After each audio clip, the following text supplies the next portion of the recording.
संतोष देशमुख हत्या प्रकरणात एसआयटीने आरोपींभोवती आपला फास आणखी घट्ट केला। एसआयटीने 10-12 मुद्दे न्यायालयासमोर मांडले आणि वाल्मिक कराडची पोलीस कोठडी मिळवली। खंडणीला अडथळा ठरले म्हणून संतोष देशमुख यांची हत्या करण्यात आली अशी माहिती एसआयटीने कोर्टात दिली। हे सगळं न्यायालयात सुरू असताना पांगरीत कराड समर्थक रस्त्यावर उतरले। केज, पांगरी, परळी आणि बीडमध्ये आज दिवसभरात नेमकं काय काय घडलं पाहूयात।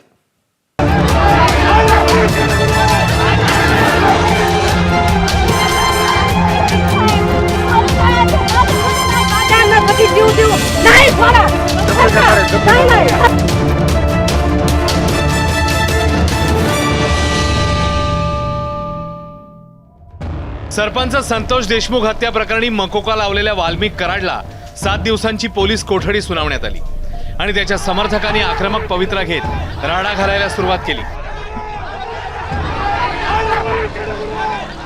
कराड समर्थकांनी जेवढा जोरदार राडा घातला तेवढाच किंवा त्यापेक्षा जोरदार युक्तिवाद एसआयटीने कराडची कोठडी मिळवण्यासाठी केला।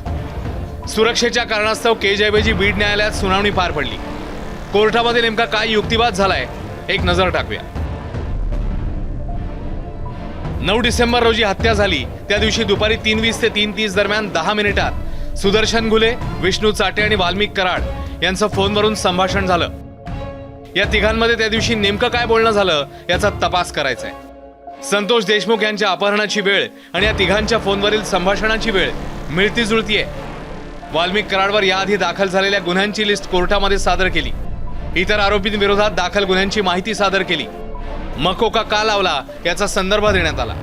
विदेशातील मालमत्तेबाबत चौकशी सुरू आहे। फरार आरोपी कृष्णा आंधळे याला लपवण्यात यांचा हात आहे का याची माहिती घ्यायची आहे। घुले आणि चाटे अनेक दिवस फरार होते, त्यांना कोणी मदत केली याची माहिती घेणं सुरू आहे।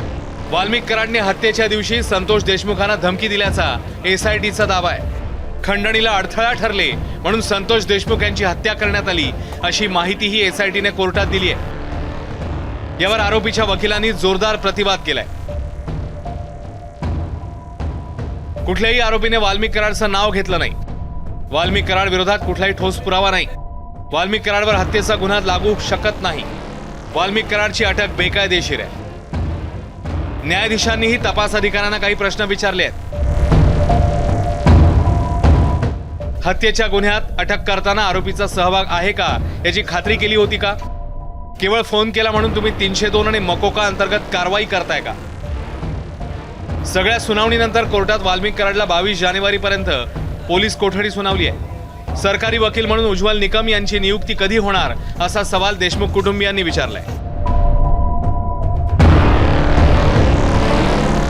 आमची देशमुख कुटुंबियाची मागणी एकच आहे सुरुवातीपासून की ह्या घटनेमधले सगळे आरोपी यांना फाशीची शिक्षा झाली पाहिजे। ज्यांनी आमच्या कुटुंब प्रमुखाची हत्या केली, संतोष अण्णांची हत्या केली, सरपंचाची हत्या केली, त्या माणसाला न्याय भेटला पाहिजे आणि न्यायाच्या भूमिकेत आम्ही आहेत। मग आमच्या मागणीवर आम्ही कायम आहेत की आरोपीला शिक्षा झाली पाहिजे। धनंजय मुंडेंना जातीय दंगली घडवायच्या आहेत असा आरोप करताना जरांगेंनी बीडमध्ये तीव्र आंदोलनाचा इशारा दिलाय। धनंजय मुंडे पाठ त्यासाठीच आलाय वाटतं की याला राज्यात दंगली घडवायच्यात, जातीवाद करायचा याचा पाप झाकायसाठी हेऊ त्याची गुंडाची टोळी रस्त्यावर उतरायला लागला। त्याची जात नाही, ओबीसी पण नाही, पोलीस नाही, फक्त त्याची गुंडाची टोळी रस्त्यावर उतरायला आलाय। हे माजुरडे आहेत, माजलेले आहेत याची टोळी।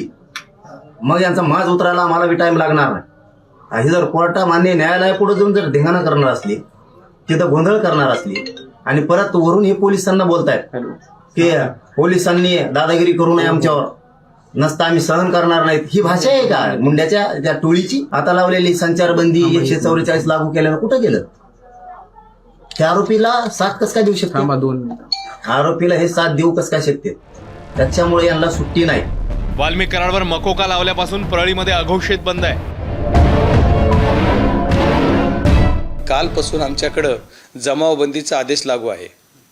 हे जमावबंदीचा आदेश लागू आहे। सकाळीच माझं काल SP साहेबांचं बोलणं झालेलं, त्यावेळेस पण त्यांनी सांगितलेलं आणि ही जमावमध्ये असताना सुद्धा ही परवानगी दिली का, कसं आंदोलन झालं मला माहीत नाही। पण या आंदोलनामध्ये काही जे ते गुंड प्रवृत्तीच्या लोकांचं काही आंदोलन वेगळं होतं की ज्यांनी की परळी बंद करायची हक्क दिली। काल परळीमध्ये व्हायलन्स झालेला आहे। मग ह्या व्हायलन्स व्हायच्या आधी म्हणजे काल तुम्ही बघितलं असेल देशमुख कुटुंबांच्या लोकांनी आधीच सांगितलं होतं की आम्ही टाकीवर चढणार, करेक्ट? मग तुम्हाला माहिती असताना की ती व्यक्ती टाकीवर चढणारे, आंदोलन करणारे, मग थांबवण्यात का नाही आलं? पोलीस काय करत होती? मंगळवारपासून पांगरीत कराड समर्थकांनी सुरू केलेलं आंदोलन बुधवारी देखील कायम पाहायला मिळालं. अशांत बीडबद्दल पंकजा मुंडेंना विचारलं असता त्यांनी दिलेली प्रतिक्रिया कोणाला पटू शकते तर कोणाला खटकू देखील शकते. कायदा सुव्यवस्थेचा प्रश्न निर्माण झालेला आहे, तणावपूर्ण वातावरण आहे. गृहमंत्र्यांशी चर्चा करीन त्याच्यावर आणि ते तणाव कमी करण्यासाठी काय करता येईल गृहमंत्र्यांनी करा. परळी बंद झाली सध्या, बंद आहे. मला ते काय माहित नाही, मी तुमच्यावर विमानातच आहे त्यामुळे मी आत्ताच आले. मी माझ्या नियोजित कार्यक्रमात रोज उठून सकाळी उठून रात्रीपर्यंत काम करत आहे, त्यामुळे या गोष्टी माझ्यासाठी आता मॅटर नाही करत. माझ्यासाठी मॅटर करतं रोजचं काम. भावना महत्वाच्या आहेत, न्यायाची मागणी महत्वाची आहे, पण आपल्या वक्तव्यातून बीड, केज, परळी, पांगरीतली परिस्थिती चिघळणार नाही, बिघडणार नाही, जातीय तणाव वाढणार नाही, कायदा सुव्यवस्थेचा प्रश्न निर्माण होणार नाही याची काळजी सगळे नेते, लोकप्रतिनिधी आणि समर्थक घेतील अशी आशा आहे. आफताब शेख आणि कृष्णा केंडेसह गोविंद शेळके, एबीपी माझा, बीड.